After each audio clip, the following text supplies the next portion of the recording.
Bueno, muchas gracias a todos por esta asistencia, a todos los que medio obligué para estar aquí. Gracias por estar aquí conmigo. Vamos a empezar con un tema bien interesante. En la mañana hicimos algunas cosas y hablamos de algunas cosas en torno a la estimulación y a la inducción de resistencia. Hoy quiero decirles que esta es mi experiencia. Entonces no va a ser tan sencillo que lo vean como algo generalizado, sino que es lo que yo he aprendido a hacer en estos años, que ha funcionado en torno a la estimulación. Por eso le puse el nombre de estimulación e inducción de resistencia, porque para mí van de la mano. Una no está sin la otra. Como les dijeron, yo soy Daniela Giraldo, yo soy ingeniera biológica y para los que me conocen mejor, soy la loca de los microorganismos, entonces van a escuchar mucho de ellos en esta presentación. Perfecto, empiezo diciéndoles que cuando empezaron a sembrar aguacate era la expectativa tener aguacates bien formados, con altas productividades. Pero en la práctica vemos tanta heterogeneidad y tantas deficiencias que no sabemos efectivamente cómo mejorar la productividad o cómo llevarla a lo que para nosotros era el espectro soñado. Hay varias razones por las cuales el aguacate no puede producir lo que estamos a la expectativa de producir, y la idea de esta charla es poderles dar algunos tips que nos permitan entender cómo poder producir mejor. Entonces, el primer concepto es la plasticidad. Básicamente, cuando hablamos de lo que vemos, eso que vemos es una mezcla del genotipo, que es efectivamente lo que están los genes de las plantas, y el ambiente, y la interacción entre ambos. Básicamente a eso le llamamos fenotipo. Hoy sabemos que el aguacate puede ser productivo, pero las variables ambientales pueden afectar considerablemente lo que vamos a ver reflejado en la productividad. ¿Qué es el ambiente entonces dentro de las variables? El ambiente es el clima, del que no les hablaré mucho porque llevamos 2 años sintiéndolo. Es el manejo de plagas y enfermedades, es la fertilización, es la densidad de siembra y por tanto afecta efectivamente lo que veo en el fenotipo, y es el manejo general del cultivo. Cuando veo el ambiente entiendo por qué efectivamente no todos los aguacates se parecen y por qué hay unos efectos particulares en ellos. Empiezo con este símil que me parece bien interesante y creo que así tendríamos que ver la historia del aguacate en productividad. Cuando nos preguntan cómo rebajar, cómo volvernos más fitness, vamos a pensar en el concepto de calorías, en la cantidad de energía que tenemos que necesitar para acumular o desacumular, es decir, disminuir peso. Básicamente el éxito de la productividad está en la energía, y durante esta charla van a entender cómo mejorar el balance energético para efectivamente producir más. La acumulación entonces es una mezcla de las entradas, las salidas y las pérdidas. Vamos a pensar primero en rebajar. Cuando queremos rebajar disminuimos las entradas, vamos a querer comer menos, vamos a querer hacer más ejercicio y vamos a querer que se aumenten más las pérdidas calóricas para que efectivamente acumulemos menos. ¿Cuál es el tema? Que en el aguacate, lastimosamente, el asunto debe ser diferente, porque el concepto energético es de acumulación.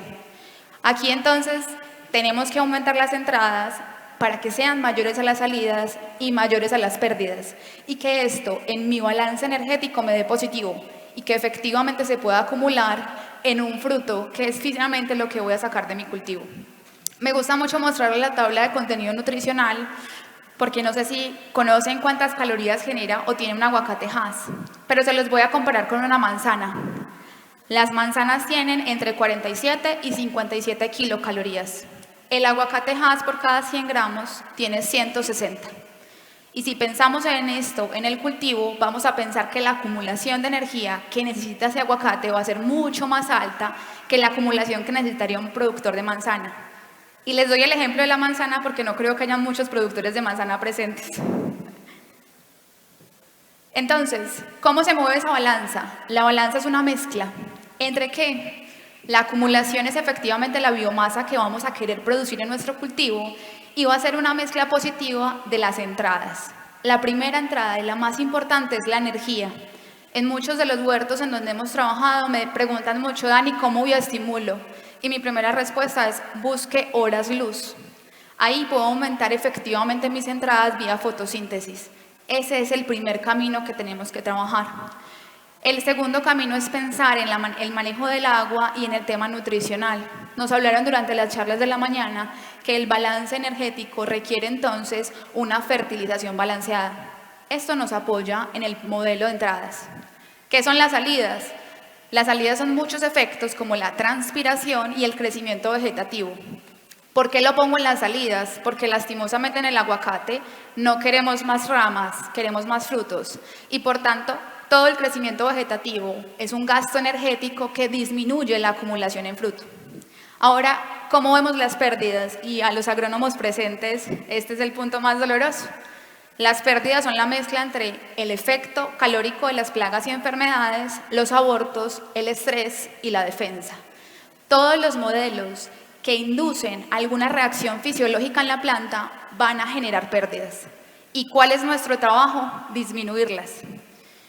Creo que eso lo han visto muchas veces, pero me parece interesante mostrárselos y tiene que ver con la representación de los dos factores que van a disminuir aún más la cantidad de calorías, la cantidad de acumulación que efectivamente vamos a tener en el aguacate Hass. Entonces, en primera medida, en esta gráfica del estrés, vamos a ver la tolerancia de la planta al estrés. Ante cualquier factor biótico y abiótico, la primera señal de la planta va a ser una disminución de la tolerancia. Hay dos caminos. El primer camino, que es la flecha como rosadita, es el daño. El segundo camino es que la planta toma la decisión de gastar energía y de reaccionar a los factores de estrés, generar las especies reactivas de oxígeno y efectivamente acumular diferentes mecanismos que le permitan apropiarse de ese estrés y tener un efecto positivo. Hay un mantenimiento de la planta y después existe un momento en el que la planta no tiene más energía para entregar al estrés y entonces debe tomar dos decisiones: o el factor de estrés se acaba o efectivamente existe una senescencia. ¿Por qué les muestro esta gráfica?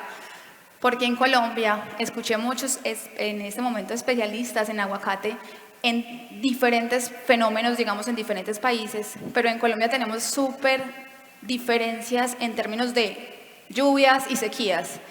En el mismo momento, el mismo día, podemos estar sosteniendo dos formas diferentes de estrés.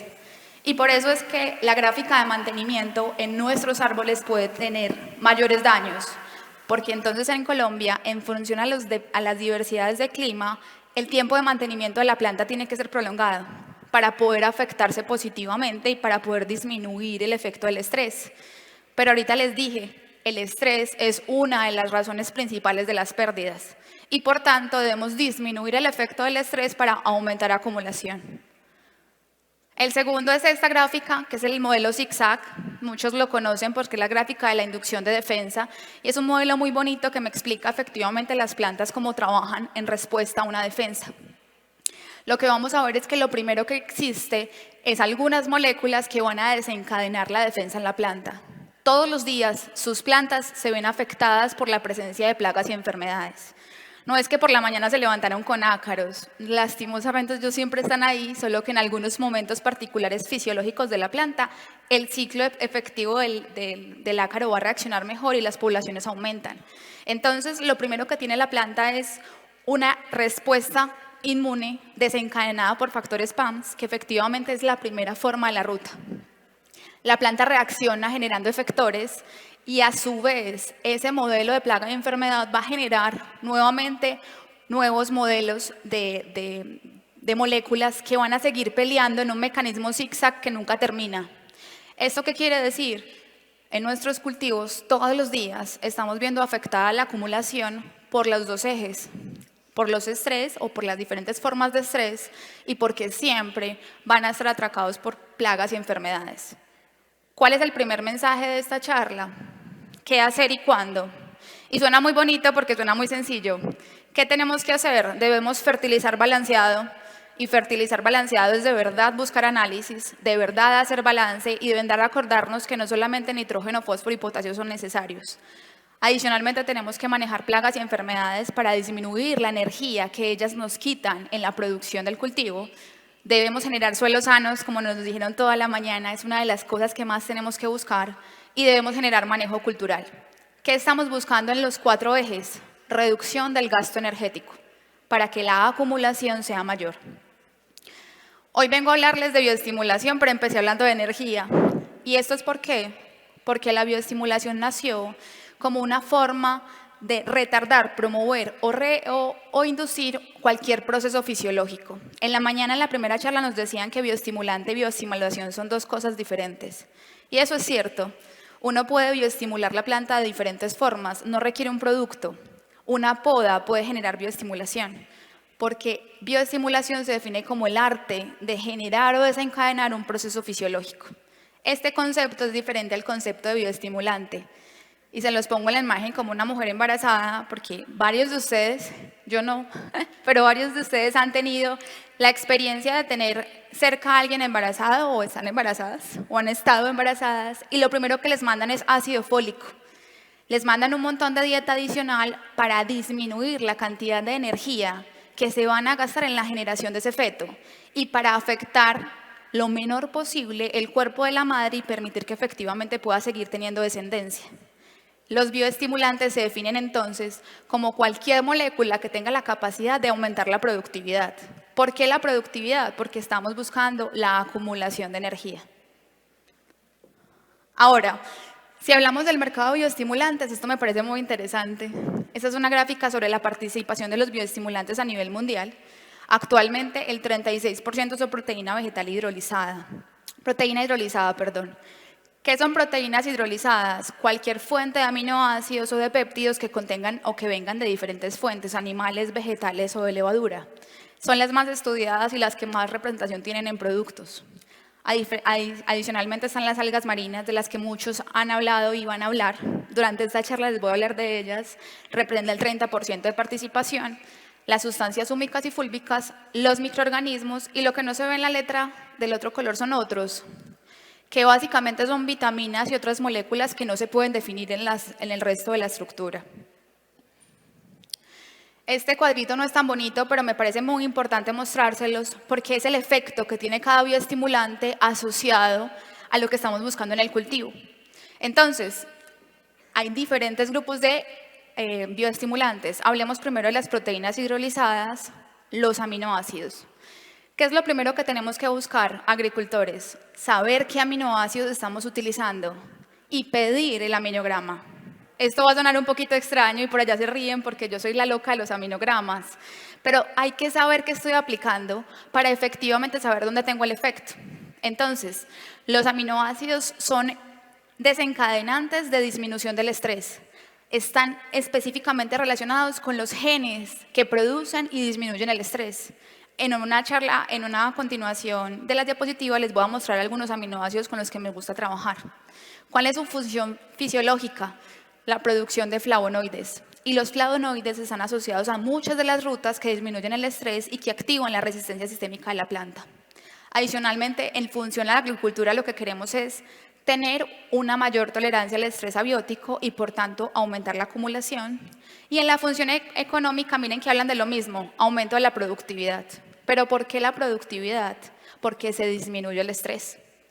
En el caso de los ácidos húmicos, si en los aminoácidos les dije que pidiéramos aminograma, en los ácidos húmicos les pido que busquemos las condiciones de carbono orgánico oxidable. ¿Cuál es la fuente? ¿Cuántos ácidos húmicos y fulvidos existen? Y efectivamente, ¿cuál es la participación y la relación entre ellos? Yo necesito saber si estoy aplicando más ácidos húmicos, si estoy aplicando más ácidos fúlbicos, si la mezcla de ambos sí me da la suma de carbono orgánico oxidable total para efectivamente saber si estoy usando un buen producto. Entonces ahí los ácidos húmicos funcionan para muchas cosas y durante todo este evento hemos hablado de ellos, pero estas son cosas como extrañas. Los ácidos húmicos activan la membrana plasmática y también aumentan la velocidad en que la ATPasa se mueve o rota. Eso quiere decir que aumenta la producción de ATP a través del consumo de electrones. Eso es bien interesante porque eso nunca me lo dicen en los ácidos húmicos y es otra razón para usarlos. Adicionalmente hay un incremento lineal de raíces, ayudan en la generación de raíces y pelos absorbentes. Hay una función en mejorar la eficiencia nutricional por aumento de raíces y hay una función económica relacionada con la reducción de pérdida de fertilizantes. Hoy aplicamos muchos fertilizantes, pero lastimosamente por lluvias, por condiciones de intercambio catiónico, esos fertilizantes no están disponibles. Y básicamente el uso de ácidos húmicos también contribuye a mejorar esa absorción. El tercer grupo son las algas marinas.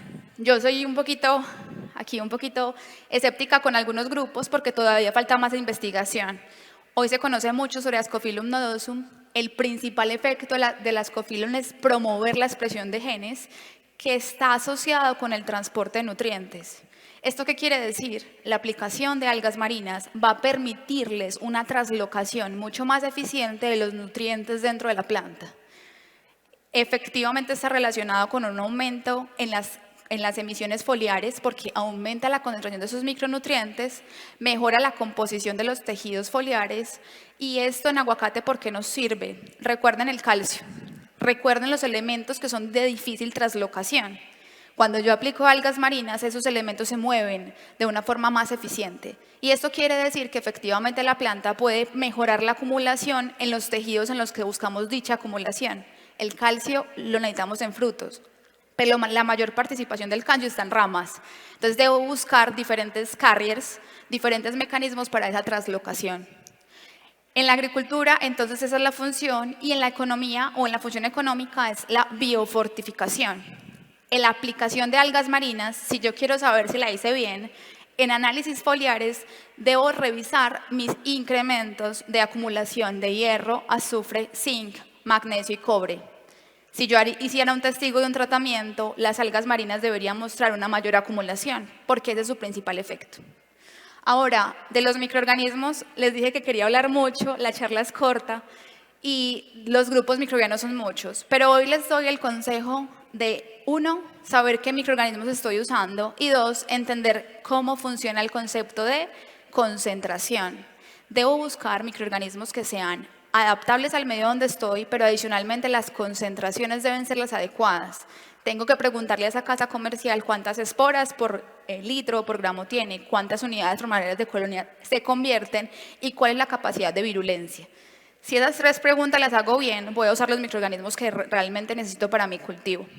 En este caso lo que buscamos es, o lo que yo les recomiendo es buscar bacterias y hongos que promuevan raíces.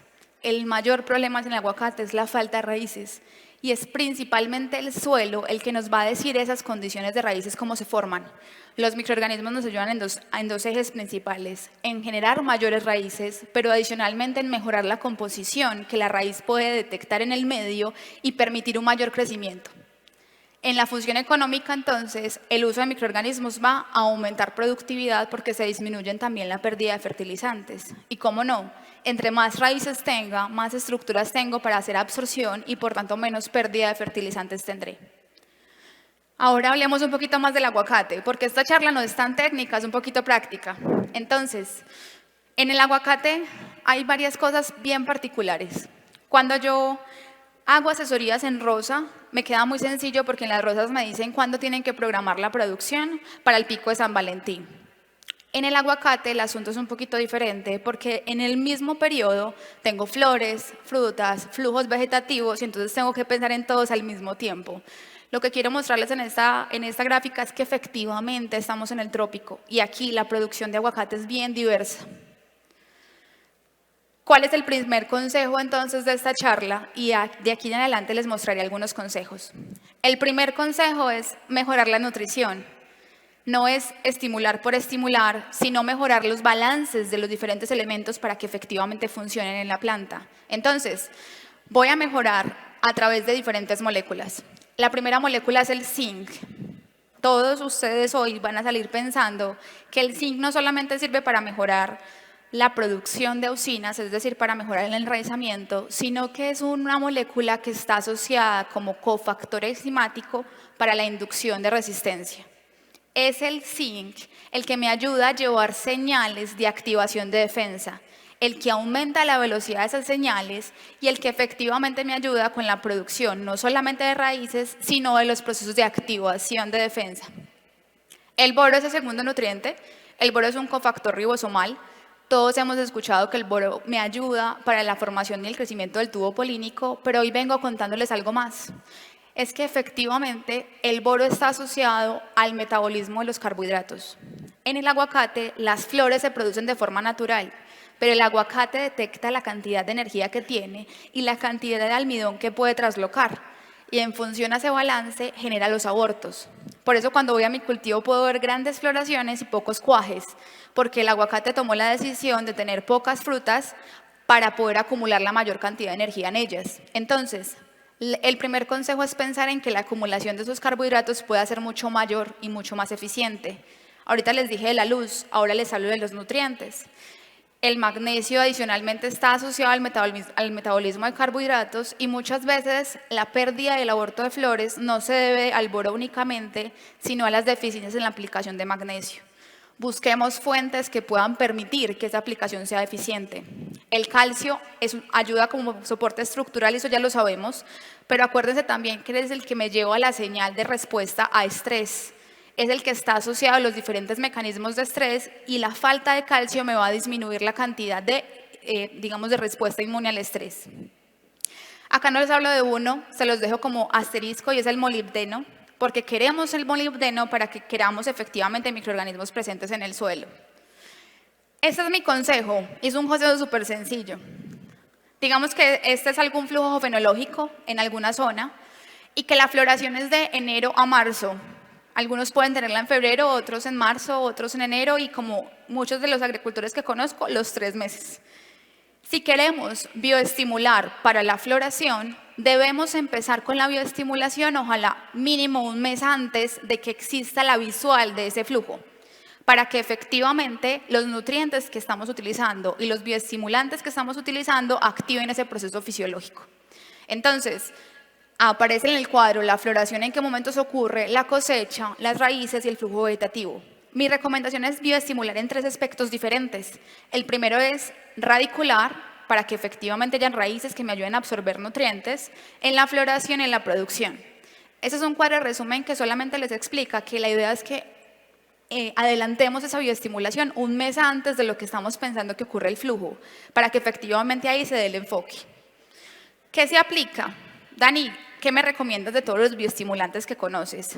Esta gráfica es para mostrarles que la mayoría de bioestimulantes tienen un efecto en la mayoría de los procesos fisiológicos y por eso cuando escuchamos a las casas comerciales hablar de ellos, nos dicen que sirven para todo. Porque efectivamente en algas marinas, por ejemplo, hay un efecto directo e indirecto de las algas marinas en la mayoría de los procesos metabólicos. Y lo mismo ocurre en otros grupos de bioestimulantes. Esta gráfica es para decirles que este no va a ser un consejo específico de qué utilizar, sino que va a ser una mezcla de ellos. ¿Qué vamos a hacer en el momento radicular? Y como les dije al inicio de la charla, esta es mi recomendación. Yo recomiendo aminoácidos como la valina, la prolina y el triptófano. ¿Por qué? Porque vamos a mejorar la velocidad de crecimiento radicular y vamos a mejorar la respuesta efectiva a la producción de auxinas.